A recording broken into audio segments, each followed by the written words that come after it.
Hey there, it's Nathan, and I just wanted to offer my take on the NBA playoffs and who might be winning the championship.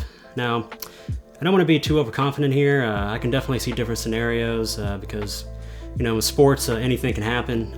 But here's my playoffs rundown and commentary. So we're at round 2 right now. First, we got the Phoenix Suns versus the Denver Nuggets. I got the Phoenix Suns winning 4-3 here against the Nuggets. Nikola Jokic is an absolute monster and, probably wants to achieve some postseason success, after winning 2 straight MVPs. And I think having Jamal Murray back to help him out is definitely going to make an immense difference here. But the Suns do have 2 of the best scorers in the league, as well as Chris Paul's veteran leadership and DeAndre Ayton in the post as well.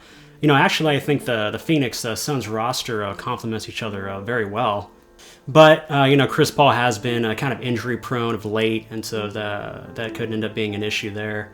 Kevin Durant is most definitely a transcendent player, but he does seem to kind of bring a dark cloud with him to whatever team he's at, and doesn't seem to be too much of a team player now. I can't say I agree with all the choices he's made in the past, especially when it comes to picking teams and kind of the message he portrayed with that. Like, if you can't beat him, join him. And kind of the opposite message of, overcoming challenges and adversity. And not to mention kind of his lack of acknowledgement of kind of the criticisms around this as well.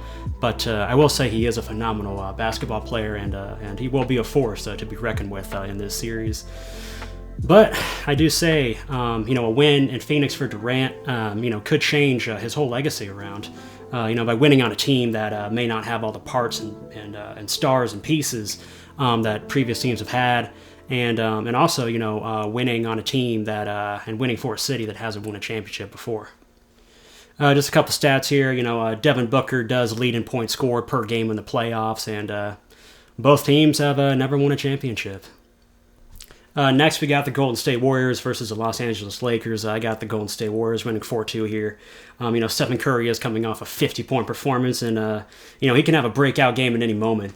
The Warriors roster strength is just pretty unbelievable here, with practically 5 All-Stars and Superstars on the team. Curry, Thompson, Green, Wiggins, and Poole. And, LeBron James is getting a little older. It may be harder for him to, really put a team on his back, if needed. Anthony Davis's motivation seems to kind of constantly be on and off, although he does seem activated so far in the playoffs. D'Angelo Russell, I think he may definitely be a difference maker here, as he is an all-star caliber player and practically led a team in the past. Watch out for Austin Reeves. So next is the Boston Celtics versus the Philadelphia 76ers. I got the Boston Celtics winning 4-2 here.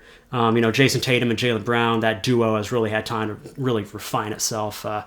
But Joel Embiid is a phenomenal player and coming off an MVP win, but he has been kind of injury prone lately. So, the question here is, will he be healthy? If not, Harden's just one guy, or one star, and he will find it difficult to kind of take on the full might of the Boston Celtics. And Harden hasn't really had the greatest postseason history. His play style may lend itself better to the regular season. Miami Heat versus the New York Knicks. I got Miami winning here 4-2 against New York. Eric Spoelstra has really proven himself to be a dominant coach in the league for quite some time now. And I do have to mention Jimmy Butler's regular season versus his postseason. It is pretty wildly different. It's actually quite remarkable how much better he plays in the postseason.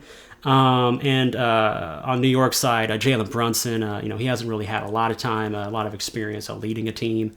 Just a quick stat here, Eric Spoelstra does hold a franchise coaching record for most wins and highest winning percentages in the regular season and in the postseason. For the conference finals, for the Western Conference, it'd be the Phoenix Suns against the Golden State Warriors. I got the Phoenix Suns winning 4-3 here over Golden State. Golden State has had a plethora of playoffs and championship experience, but their motivation does kind of seem to be a little lacking lately. They've kind of been cutting games. The series kind of close here, and this may come back to bite them. And I think Andrew Wiggins and Jordan Poole may need to kind of make more contributions in this series for the Warriors to really come out on top. And, Kevin Durant is a machine, and Chris Paul may be looking for his first championship here as well. It may come down to who will shoot the ball better, and who wants it more. In the Eastern Conference, it would be the Boston Celtics against Miami Heat. I got the Celtics winning 4-1 here against Miami. The Boston Celtics have had multiple years to kind of build and refine their team chemistry here. And Jason Tatum is coming into his own as a bona fide superstar. And, Miami's regular season does kind of raise some questions. I do have to ask, how does the NBA make the regular season matter more? And how did it matter more in the past? And how healthy Jimmy Butler will be and how he'll play, it will be another factor.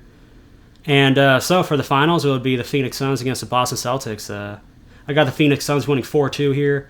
And the reason being, if it gets to this point, I just feel and have a sense that the Suns are going to win it. So that'd be the champions being the Phoenix Suns. But there's still a lot of playoffs to get through. More steps in the process. But that's just my take on who the champions could be, and which potential team is winning the rings.